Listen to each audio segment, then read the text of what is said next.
studios in New York City. This is Charlie Rose.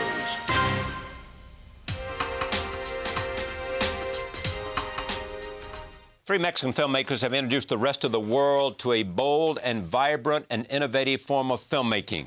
They join us this evening for a conversation about their work. They are Alfonso Cuarón. He grabbed critical attention in the United States with his English-language film adaptations of two classic novels, A Little Princess and Great Expectations. His next picture, Y Tu Mama También, earned him an Academy Award nomination. It preceded the biggest production of his career, the third film in the Harry Potter series. Here is a look at his body of work. What are you staring at? Don't you understand what I'm saying? You are alone in the world. Unless I decide to keep you here, out of charity. You know, I thought I saw you last winter around Christmas. I was driving down Fifth. It was mobbed. No, it wasn't me. I just got here. Well, actually, now that I see you, this guy was bigger. He's bigger. Fatter. Mm-hmm. And he had this long hair. Yeah, you thought that was me. Well, you know, I hadn't seen you in years. It has been a while. And here we are. Uno, no hay honor más grande que ser un charolastra. Dos, cada quien puede hacer de su culo un papalote. Tres, pop mata poesía. Cuatro, un toque al día, la llave de la alegría. Bueno, se la propuso el sábado, no hay que hacerle mucho caso. Cinco, no te tirarás a la vieja de otro charolastra. Seis, puto el que le vaya a la América. Then let's give it a try. You feel ready? Just do it.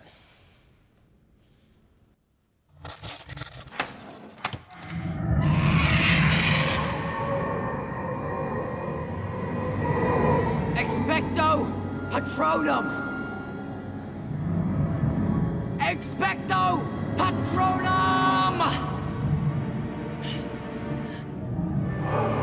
Guillermo del Toro combines fantasy and history with great precision, from his debut feature Cronos to the adaptation of the comic book Hellboy. Here is a look at his work. Mira qué curioso. ¿Qué te parece que sea? ¿Un juguete? Santi, habla conmigo. No quiero que nadie se muera.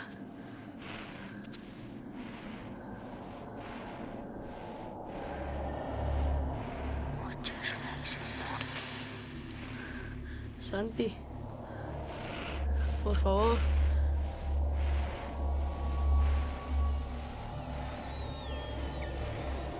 You and I, we have the same enemy.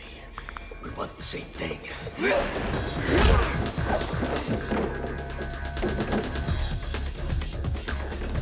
Hey!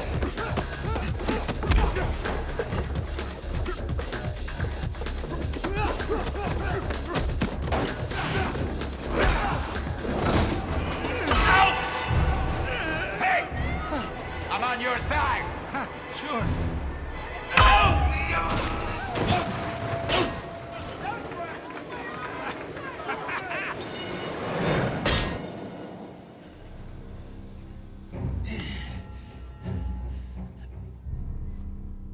Alejandro González Iñárritu grabbed accolades and an Academy Award nomination for his feature debut, Amores Perros. His follow-up, 21 Grams, starring Sean Penn, earned 2 Oscar nominations.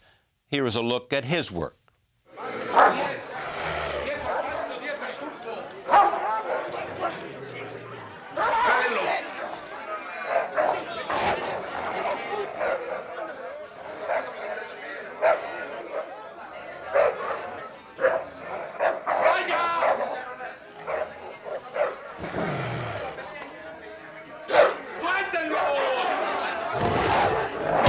You mind if I join?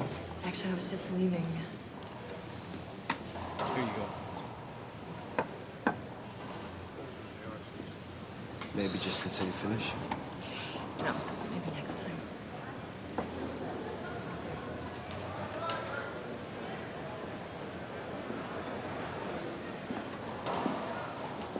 Did you know that eating alone can cause kidney damage? And that's bad. Each of these directors has a new film in theaters this season. Here is a look at Babel, Pan's Labyrinth, and Children of Men. You don't think I tried?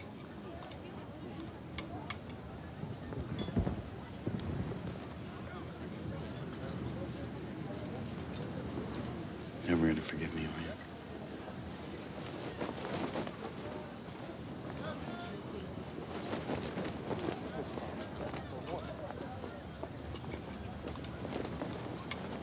You know what I'm talking about?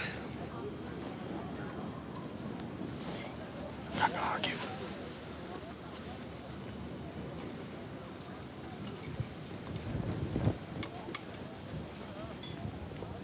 Okay. You just let me know when you're ready to argue.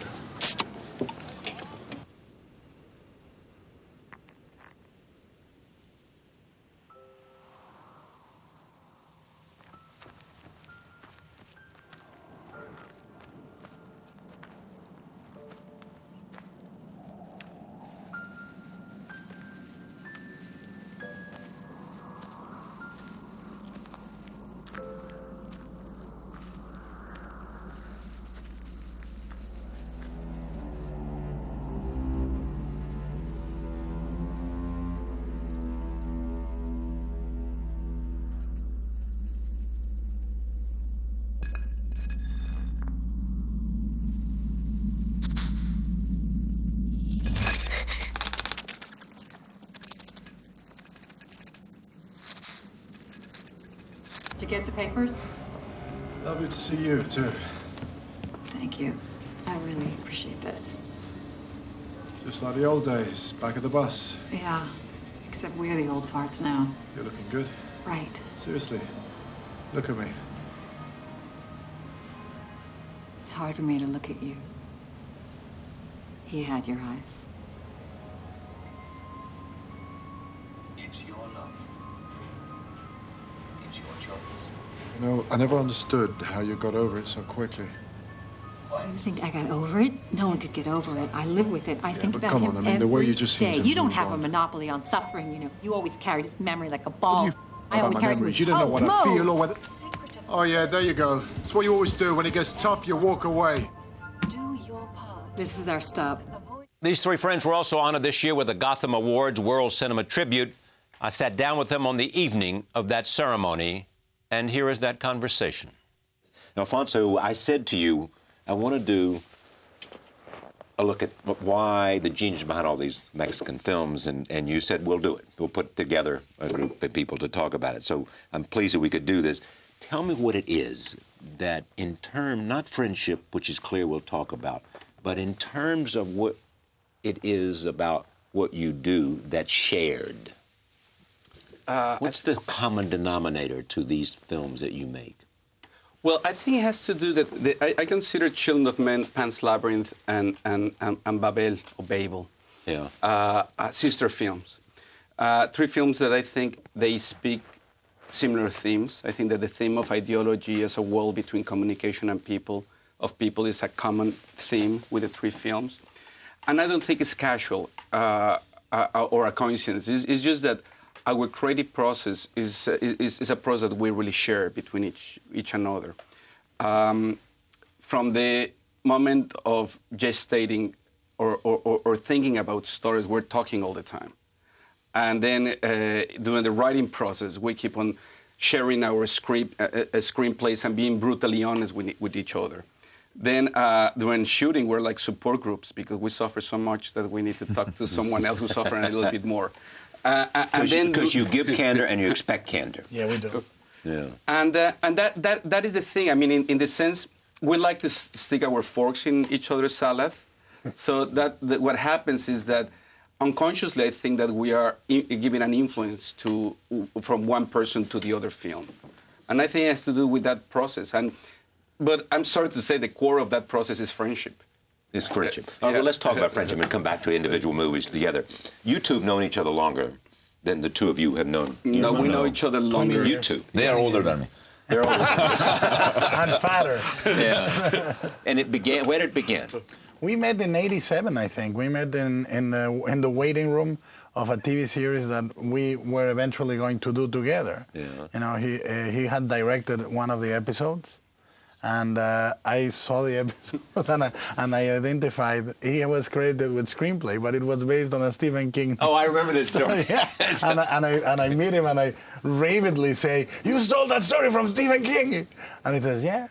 No, but I said yes, and they said, "Isn't it great? Wasn't that story great?" And I was flattered. I said, "Yeah, the story was great." He says, "But then why your episode sucks so much?" that was his story. And then I started just laughing. Yeah. And he started explaining me why my episode sucked so much, and he was right. And then mine sucked even worse. Would you ever say anything good about each other? Yeah, no, we are when like... we're not present. Yeah. In prison. You came into this how? These two already knew each other. Yeah, well, I knew who they were. And I met first Alfonso. No, I met Alfonso because he was preparing, he was shooting actually. No, you were prepping Great Expectations, and I came to visit him just to introduce myself, and I gave him some, little films, that I have done, and he was very generous with me, and he basically helped me to develop a self-confidence, to be courage to make my first feature film. Then when I was developing Amores Perros, which was my first film, I called him and he was always, giving me advice in the script and everything. I shot the film, and by a common friend that Guillermo and I had, this friend, Antonio Rutia, sent the tape to Guillermo, and Alfonso, and then Alfonso to you. Yeah.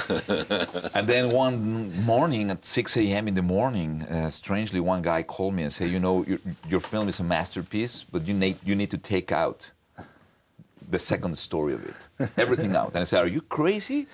So I admire you, but so during the next 10 days, I don't know why, so early he called me, just like going on about what to take out. I say, "If you are so brave, you should come here." And I have been in my house editing by myself 7 months, and I was getting crazy. And the film was 2 hours, 45 minutes, and I need to take down. So one day he shows up. Yeah, he knocks the door. I go up, and there's this guy with the eyes like a kid like that. I say, "Hi, I'm Guillermo del Toro." So he went directly to the refrigerator. He ate like tons of food. My wife was like completely panicked. And I enjoyed the next 3 days, like my happiest day in my life, fighting every day. And he helped me really at the end to shape the film. Was he right about what you should take out? Not all the time. No.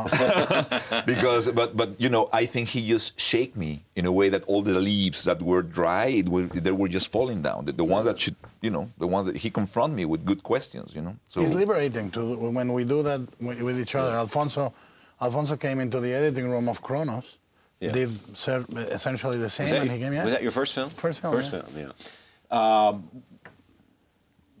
Children of Men. He says he admired something about the way this long camera shot. Like for how many minutes? Like 15? There are many different, no, the longest maybe 9 minutes. 9 minutes. You won't tell him how you did it? No, this is the thing, is that the reason we did those shots is that with Emanuel Lubezki, the cinematographer, we thought that the approach of this film, even though the canvas is way bigger and the production value way bigger, the approach would be the same as Si tu mamá también. Yeah. That meant that character is as important as social context. So you don't do close-ups because you don't want to favor character versus context. So you keep kind of a distance so character blends with environment. And then you don't do editing to seek for an effect. What you try to do is to create a moment of truthfulness in which the camera is there just to register that moment of truthfulness. Then Lubezki, Chivo, the cinematographer, made me promise that we were not going to reveal how we did the shots because it would take away from the truthfulness that we were trying to portray. If suddenly you start getting interested about how you did it, then you're distracted from the truthfulness. But tonight, what? She will get drunk one night, and I already know. And that's the problem with Mexicans. Actually, he didn't get drunk, but you offered him money. So can I say to everybody that is watching us here, the secret? And tonight I'm going to get him drunk. And you'll find out. Yeah. But this friendship extends across everything. You guys know each other. You comment on each other's work. You come to the aid of each other. We swap. Yeah. Wipes and stuff. Down good times and bad times? Yeah, we've had both. Yeah. We've had both. And one thing that we share that is curious and sort of ethereal is we all live in sort of exile in a strange way. You know, I left my country in '97 because my father was kidnapped. In '98, my father was kidnapped, and Alejandro ended up living in Los Angeles area, and he went to move to Italy and London and everything.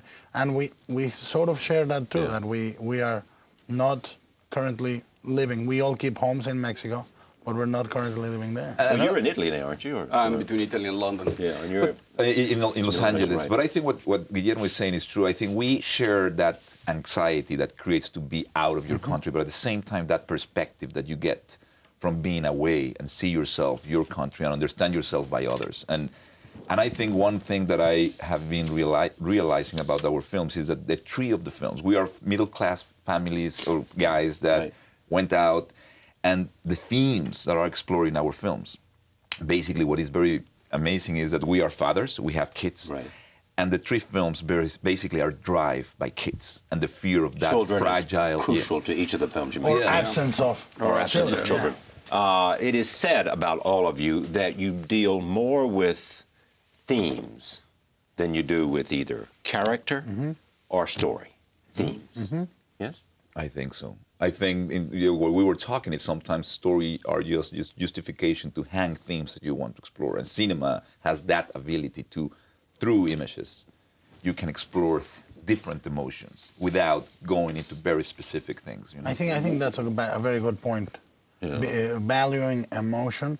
I think a character, the way that people normally talk about character in dramaturgy, it's almost an inherited form from the theater. And film has a way to not only create eye candy, but create what I call eye protein. Yeah, eye protein. Which is actually nutritious and defines, you know, you can define a character with that. Let me see your notebook. Oh, yes. Right. Yeah, this is the current one. You keep a notebook all the time. All the time. And you write ideas. Yeah, and you do great. You do what it says there. What it says there. It says, if you find this notebook, you may receive up to $800. Didn't you give $900 once to get it back? Yeah. So from a taxi? if you notice, I added one number. It's 1,800. It says now 1,800. And you lost it, and you did. Look at this. This is quite a. There's also a lot of drawing. Yeah, pen or acrylics. What is this? That is an elemental tree creature for Hellboy 2. It is like that, you know. I'm halfway through it. Yeah, and is this from today, you think? No. The top note, it is from today. Yeah. Oh, it is to today. Yeah, it is. The prince has a long sword. Can I read this, or do you? Yeah, sure. Okay. You got, yeah. A thing like that, if nature didn't put it there, then it had a purpose. Somebody did. Somebody wanted it there. There are things in the woods that are older, odder maybe, and meaner than us. They have been here before. This is what all of your work comes from. Yes, all of it. Yeah. It's recorded somewhat or another there, or sometimes personal little anecdotes, or I hear these guys or somebody say a phrase, and I write it down. Yeah. I remember back in the days of the Jerry Springer things and all those. I used to listen to incredible things. How are you different? All of it. Yeah. I think style, certainly. Yeah. You deal a lot in fantasy. Yeah, but it's funny because when we were literally growing up as young men, I always was saying Alfonso is great with horror and fantasy, and he came to be with Love in the Time of Hysteria, which was a slapstick comedy or a crazy comedy. Then he did Little Princess, which was beautiful, magical, and he's so diverse. But I'm always waiting for the time he does another horror thing, because he's great with it. But how are you different? I think that I love the movies to be almost like parables, but in a fairy tale way. So I'm always thinking in those terms, and if there's not a monster on my call sheet, I won't show up to shoot. There has to be a monster. Has to be a monster. I'm in love with monsters. Is that because of your childhood? Yeah, absolutely. You saw a whole lot of bad things. I saw a lot of things. In terms of murder and not only that, but I violence. I had a lot of what is called lucid dreaming. Yeah. Which is another form of schizophrenia, I hope. But I went, for example... You don't want to find out. No, but for example, when I was a kid, at midnight in the guest room in my grandmother's house, at midnight, a fawn would come out from behind the armoire, right at midnight, when the church was striking midnight. I would see the hand first, and then the goat face, and then the goat leg, and I would start screaming. And it was every night I slept in that room. I would go to sleep at 9, and I would wake up, or not wake up, at 11:30, 11:40, until midnight stroke, and it came out. Go figure. And then what happened? How do you think? And then I screamed, and they took me. How do you think you're different? I'm thinner a little bit. More handsome. More handsome. Say it. Okay, 60 pounds. You think he thinks he's better looking at 100%. 100%. All the time they're teasing me. Anyway. He does. He does think it, doesn't he? He does. They're just jealous. Girls come talk to me. Sorry. Maybe it's a scarf. and you know, funny enough, they asked for his credit card number. What kind of girls are these? Exactly. That's what I believe. I mean, naive.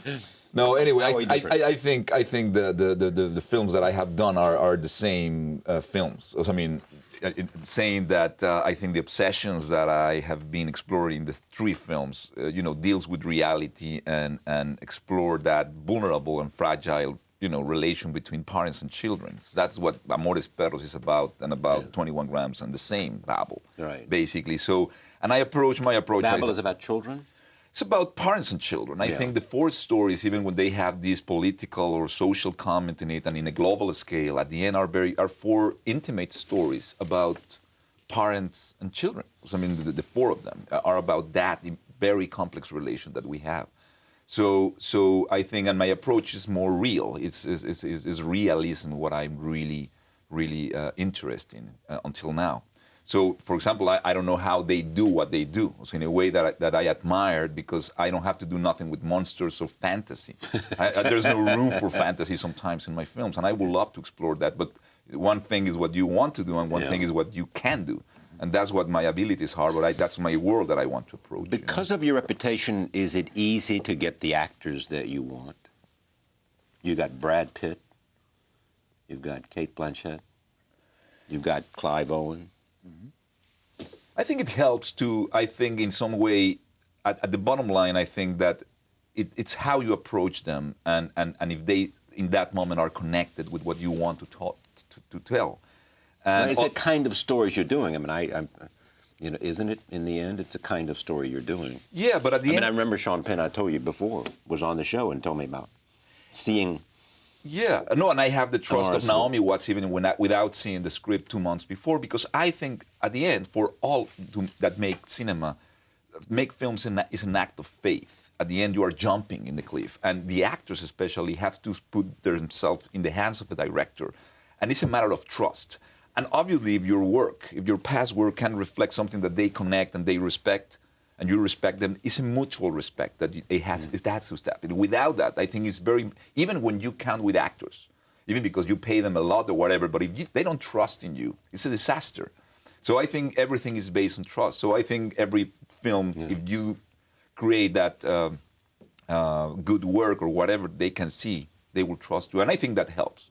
I think, obviously, the last picture really can tell who you are in a way. Harry Potter. Did doing a film like that with that kind of budget, and what was the budget for children? Around 70, 80. And the Harry Potter was like 200. 200 or whatever. Yeah. Did it change the way you looked at movies at all, that you had that kind of budget? Well, the thing is that the process is exactly the same with a lot of budget or with not so much money. Yeah. In movies like Harry Potter, it's just that you have the extra element of visual effects, and it's like doing 2 movies at the same time, because you have to be doing your normal film together with filling up the gaps that are going to be done by visual effects. So, but even though it's like doing 2 movies, the process is exactly the same from the get-go. In Children of Men, it was more a territory between the Harry Potter in terms of the creative approach, and one more time, like Y Tu Mamá También, that was like a $2.5 million film. But the approach, even the shots that Guillermo is talking about, that they look very complicated. But the thing is that the way you do it is just the way you do it in Y Tu Mamá También. You just stage the thing with your actors. It's just that the scene is going to be longer this time, and maybe you have more elements because you have special effects and stuff. But the approach is exactly the same. I don't see much difference between small movies and big movies. Will you move back and forth? Oh, yeah. Oh, yeah. I mean, I think that probably my next movie is going to be a tiny film in Mexico. Mm-hmm. On what subject? Children. Yeah, deals with children, too. Deals with children, deals with the family in the 70s in Mexico. Are you really, think about this now, because I raised this question at the beginning, that somehow everybody talks about it, has an admiration from it. The best filmmakers admire what you guys have done in your individual way. I mean, is it that different in terms of how you perceive filmmaking and what you do than the rest of the world? I think that there's a point of view that is inevitably Mexican. Yeah. In certain things we have. I've said this before, is one thing we all share is a distrust for institutions. Inherently. And authority. And authority. And I think that is, and the willing to, and this comes all the way back to the days we were doing the TV series. Yeah. Together, we would talk to each other and he would say, I'm gonna do my episode all in green. Or I'm gonna do my episode all with a dolly. Yeah. To learn to use the dolly. Yeah. And I used to say, I'll do it all in the solves. And they were like willing to have fun with what we do, but and the willing to take form and make it part of the storytelling in a very in almost like writing with colors and textures and camera and film. It's a strange vocation. I don't know. But in that sense, I think that what made the difference in our process was Alejandro. Yeah, when he came with Amores Perros, because Guillermo and I were in a process of trying to sort form out, and suddenly Alejandro came with themes. Yeah, and as he said, Guillermo says, and then we learned that by the mere will, you can change, you can use your form to enhance the theme. Yeah, it's an act of willingness. And Amores Perros will be seen as a turning point. Yeah, I would think so. Yeah, I would say so. Yes. I mean, for us, it is. I mean, it's his first film. Did you know that? Did you have any sense of that at the time? No, I think if you plan yourself or you try to achieve, you just want to make a good movie. You're not saying what impact I want to survive. The industry. I just want to make a good scene to work every day. It was my first film, but I think you will fail if you have that pretentious to make art or to make, you know what I mean? You just want to make the best that you can to make an entertainment movie. What did you say? You cannot calculate a masterpiece. Is it Benel? Yeah. No, Jorge Luis. Said you cannot calculate a masterpiece. No, nobody. Yeah. I think, and if you do that, you will never do it. I think. I'm struck with the fact that, and this is so obvious, but with great painters, filmmakers, right? It's hard work, and they just set out to do it block by block by block, trying to tell a good story, whether it's the theme or whether it's a character study or whether it is a great story that they want to engage the audience. Whether it's a painter, it is just hard work putting it together, inch by inch, piece by piece. Don't you agree? Yeah, that's what you just said. No, and it's, in the case, the way I have been working the narrative structure of my film, so I was in Babel, I was completely panicked because this film took me 1 year to shoot, basically. And I was shooting some things in Morocco, and then that I know that it will be together with something that I would shoot almost 1 year later in Japan. Yeah. And when I was shooting in Japan, I forgot what I shot there. So it was like puntillism, that I was creating little mosaics. And I was trying to get something that make a whole film. And that, for me, that the key that Babel works, if it works, is because there's a theme that joined. There's no physicality links, but it's in a spiritual, thematically, emotionally. Yeah. But it's about that. It's to be putting things. Yeah. And then when I saw the first time that thing, then you find the things that you want to say, but you have to be working in the micro, and then to reveal at the end in the micro, in the macro spectrum, what is there? Maybe you find it very. Just take Babel. Am I saying that correct? Yeah, Babel. Babel is in Spanish, Babel. Babel. The use of color. Did that come from you or your cinematographer? Well, I have to say that Rodrigo Prieto and Brigitte Brock, which are the my DP forever and my brother, and I have been working with him before I became a feature film, and Brigitte Brock, I think both of them, and they design, and obviously we have meetings, and they really, you know, Brigitte Brock, which is a production designer, always came with this idea in color palette that she said, okay, I propose that Morocco should be more in the orange kind of thing, like in the desert. Mexico should be red, very bright, and the other one should be purple. So she was playing all And what about Japan? Yeah, like how do you say purpura, like the shirt of this guy, like small purple. Yeah. But she wants to have a palette of always reddish kind of thing. Yeah. And then Rodrigo began to design the film, and we talk about what we need, and we shot in 16 millimeters Morocco, then we shot in 35 millimeters Mexico. And then we shot in anamorphic lens, the Japan thing. So it was a huge, different of texture. So we were even stretching even more the diversity of the elements, and panicking and just crossing fingers what will happen at the end. But I will have to say that Rodrigo, which is more like a painter, he really helped. For example, Rodrigo has this genius idea to have anamorphic lens in Japan because that anamorphic lens gives you very few depth of field. So basically isolate the character and everything else is completely out of focus. So that enhances the isolation of this deaf Japanese girl. So those kind of things really, I think, Rodrigo, and paint emotionally in the disco scene with the strobos, coldness, and the color in the beginning, So I think Rodrigo is a painter, and Brigitte really helped him to sculpt all that. But obviously, it's a collaborative thing. But you have to design and think about that everything. Was it hard to get that performance from that young woman? This is a story of a young Japanese adolescent who's coming of age sexually, and she's deaf. I would have to say that the first time in my life that I have dealt with non-actors. So 90% of the people without the stars that everybody knows are non-actors, and I work with non-actors. It's a non-actor, somebody that just you go to the shopping mart. All the Moroccan people that you see beside Brad Pitt and Kate Blanchett, all the people that you see, all the Kate's family, all what's surrounded are people from very humble Sahara people that has never seen a camera. They don't have plumbing. They don't have light, and all these people did that job. But for me, directing non-actors in a language that I didn't understand in Arab and in Berber, and then mix that with Kate and Brad, it was madness. And in the Japanese section, all the people that surround her, it was real deaf Japanese teenagers. So it was difficult, but I have to say that Rinko Kikuchi or Adriana Barraza, she was in character since the first day I met her. I thought that she was deaf, and she was not deaf, but she has a discipline and a spirit that is.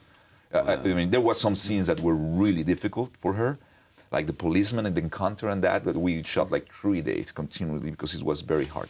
But she made my life easy. She's a fantastic actress. All right, now let me just go, and we start about friendship. Did you see this? What did you think of this movie when the first time you saw it? Babel? Yeah. Well, I mean, before it was released, before before he'd edited it, when you saw a rough cut. It was great because by then we know each other, and Alejandro came to the editing room of Pan's Labyrinth, and he helped me remove 10 minutes out, and I saw it, and I did something that I'm going to confess for the first time, because I saw it, and I said, it's a little long, it's about 12 minutes long. The next time I would see it, he had taken a chunk, but I actually said to him something that I'm going to confess now. I said to him, like 2 days later, he said, so what do you think? Because we always argue. He said, no, it's not that long, maybe this, maybe that. And then I talked to him the other day, and I say, a friend of mine saw it in a screening, and he said, who was it? I said, a friend of mine. He said it was a little long. Really? And then he took out the minutes. And then when we met again, it was already 10 minutes shorter. No friend at all, you. It was me, but he wouldn't listen anymore. Mexican tricks. Mexican tricks, man. Did you see it? I mean, this is the thing. They were editing both their movies in Los Angeles. I was in London. Yeah. So everything was on the telephone more than anything else. So he'd call up, give me a conversation on the telephone. we go from family life to everything. Yeah, and our conversations, they have a narrative structure of an Alejandro film. You know, begins with the end and then goes a little bit with the beginning and then you come back to the middle and stuff like that. But with Babel, because I knew the script so well, then I talked with Alejandro while he was shooting, and then in post-production, he was editing, as I was editing my film, and he was telling me how, first he was so excited because he said, I'm going to edit this like in 3 weeks. I already edited the first 40 minutes, and it's going so easy. Next call was, oh my God, I didn't consider that this is not 3 stories, it's 4 stories, and it's more difficult to juggle 4 balls than 3 balls. And then the 3 weeks, expanded like in 4 months. Yeah. No, it was 6 months. But a piece like this, in the editing room with Stephen Morrione, I think you have to discover, you bring to the editing room stones that are completely virgin, like pure. Unpolished. And then you have to and find the elephant that you thought that stone happened, and then you suddenly say, there's no elephant here. And then, okay, the next, okay, there's a little piece, there's the tail, okay, put the tail. And it's panic. And it was 6 months, and it was difficult to find what links this, to make the film a film. And for me, what is amazing when I saw the film was that throughout, I kept talking with Alejandro about concerns that I have with the script, of plausibility in many cases. Plausibility, yes. Because you got 4 stories and how they're connected. And not only that, certain situations inside the story that if they will be plausible, if I would believe the whole thing. And that's the first thing that when I saw the film is that I knew the story so well, I knew the script so well, and I was so connected to the screen. The whole thing kept on happening, on happening. I never questioned any single bit. I was just engaged with the whole thing. I found myself in a very emotional state towards the end of the film, and it's as if he is what he does with his stories. He has the story, but then the reality that he explores while he's directing the film, I think, is what really makes the film. And it was a treat when I saw it for the first time. When I saw it the first time, what I felt, which is Alejandro has this sort of Old Testament kind of biblical, apocalyptic view of humanity, but very generous, It's like, and when I see his films, but especially this one, I saw it, it ended, and I said to him, I'm going to go and apologize to everyone for anything I have not even done. Because I feel so, it was so harrowing. I said, I'm going to go call my mother, call my wife, and say, I'm sorry.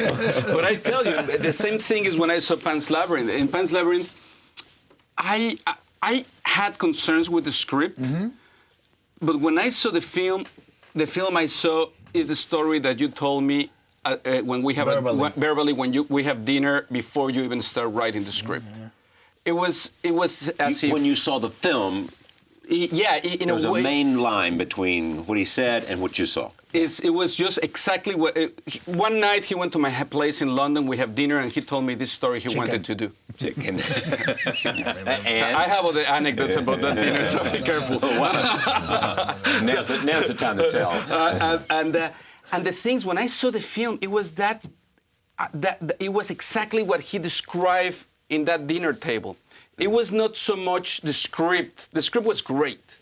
It was fantastic. But what it was great, it was that emotionally was that thing that he described in the dinner table.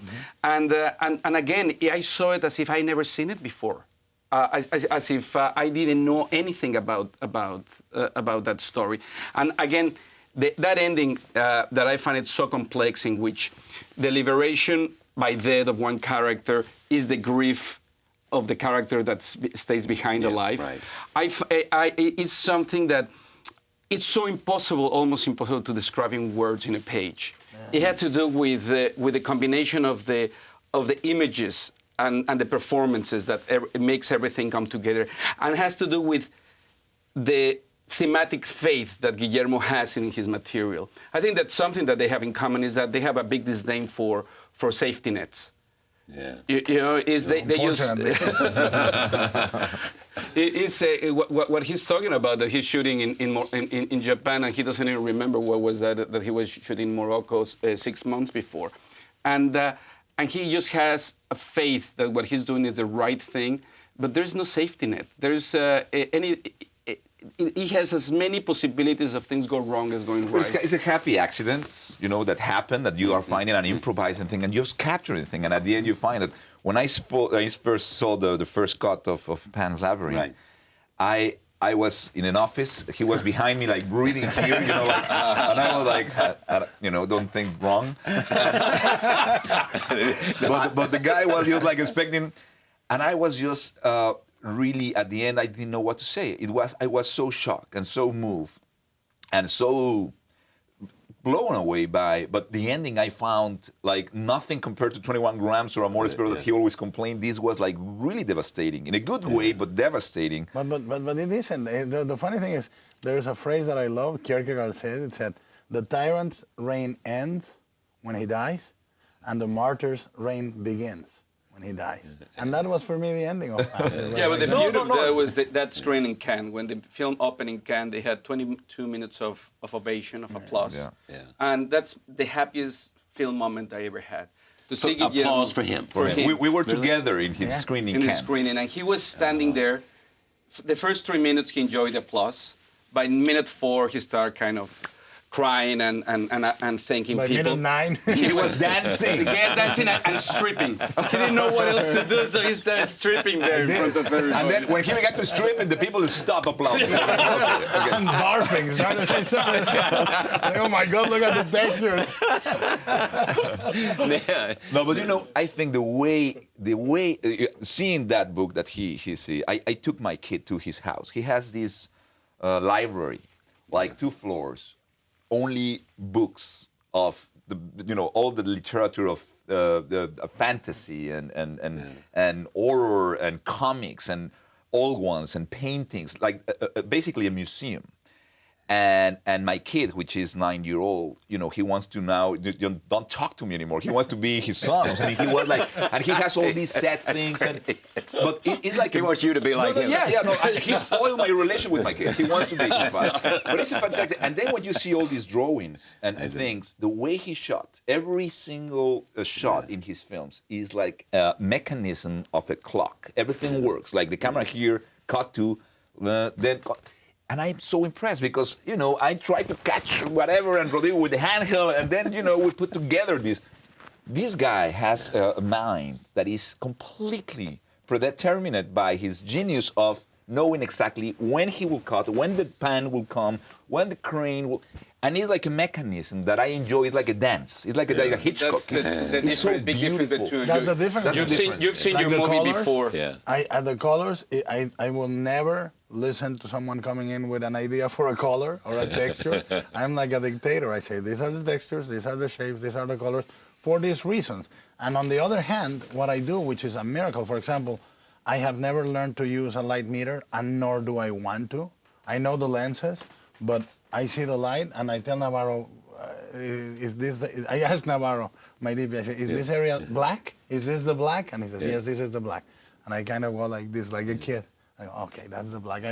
But I never comment on the light. I tell Navarro, is this soft light or is this? But the color, the texture. So each of us has an area with the collaborators, I think, of trust. And but that very specific thing, the difference between the two of you is that you have the movie in your head and you feel that your respontivity is to translate what is already there. Yeah. Alejandro is finding the movie as he goes. Yes. He's like living stone. And you're halfway. Yeah. I'm a little bit halfway. Now you find the difference. I do. I'm going to find out that the real handsome one is not him. It's halfway. Okay, halfway. And the real thin one is not you. This is like a virtual reality. He's been nominated, as I think Lemberth is nominated as the Mexican selection for the Oscars, For the Oscars. Now, are all of you ever competitive in terms of awards or in terms of anything? Competitive rather than supportive? No. I don't think so, no. There's no ego here other than... We were helping each other to reach Cannes, for example. I give an example. Oh, yeah. He gave up his nomination in Mexico as best film in Mexico. He didn't seek it. He didn't seek for it. Just handed it to pretty much opening the space for Pan's Labyrinth. You did that because? Because we talked and we said, well, I think what makes sense, and I can put that film as a foreign language film. Right. But we talk about together and as a friendship, say who really can be best, or who can really perform better. Which film would be benefit for that nomination? And then clearly this Labyrinth was. The three of us said, let's send that. But you can put yours up for. Yeah. Oh, yeah. But also, you don't know. You never know. I mean, the only thing we said is the Academy in Mexico then in turn can do whatever they want, or they can. It's a democratic vote of hundreds of votes.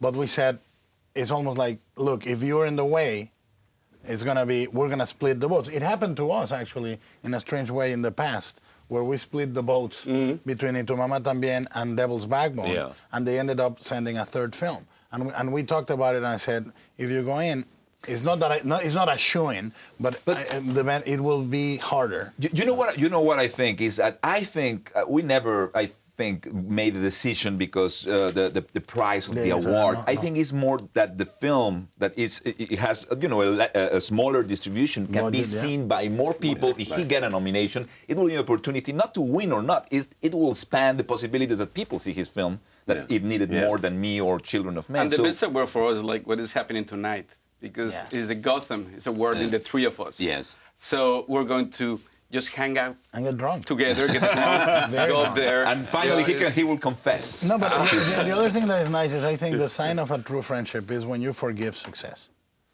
That's you forget or forgive. You forgive success. Yes. You are able to. When he won at Cannes, I felt as happy. And this is not just publicly saying. I mean, this is like really felt happy being in their first exhibition of the movies. Of each of us. He wrote me a beautiful letter, a love letter in the newspapers in Mexico after, Babel got the best director in Cannes, and the next day he published a letter of how, you know what I mean? And I think I think we are not competing in that sense. I think it's very childish. I think the films are very, different, and it's kind of a little game, but at the end you can't compete in art. When you switch envy into admiration, it's an amazing liberation. It's easier. It's easier, and it's so constructive in many ways. And also it has to do with our personalities. Personally, I've never been competitive because I always lose. Says the guy that grows over $800 million. Yeah, exactly. But don't worry, do you? No. I personally think I'm thin. There you go. Yeah. And I'm an ugly guy. Right? No, but at the same time, it's very I'm clear. I'm ugly, so what? It's Alejandro is our award kind of friend. Yeah. He's your award kind of friend. Yeah. Which award? My wife gave me this. If we had to bet, I think Alfonso and I would secretly put our bets on him. We may bolster and everything, but if we were wanting to earn some money, or bets would be on him. Yeah. That's the guy. I say that. We did our first films. Curiously enough, our first films won the same prize in Cannes, Kronos and Amores Perros. Yeah. And I remember Alejandro called me after when Amores Perros was choosing the festival, and he said, "Which festival do you think is best?" And I said, "The one where you win." It doesn't matter which one it is. Thank you all. No. It's a pleasure to have you here. It's everything that I'd hoped it would be. Thank you very much for you. But you have to say who is the most handsome one. Okay, it's mine. It's him. No. Thank you very much, and congratulations. I know you leave this table to go receive an award. It really is everything that I'd hoped it would be, and your work is extraordinary, and I hope we can do this again. We'll just pick up and see what happens. Thank you so much. I'll be thin by then. Thank you. Thank you very much. Charlie. Thank you. Thank you. Join us online at charlierose.com.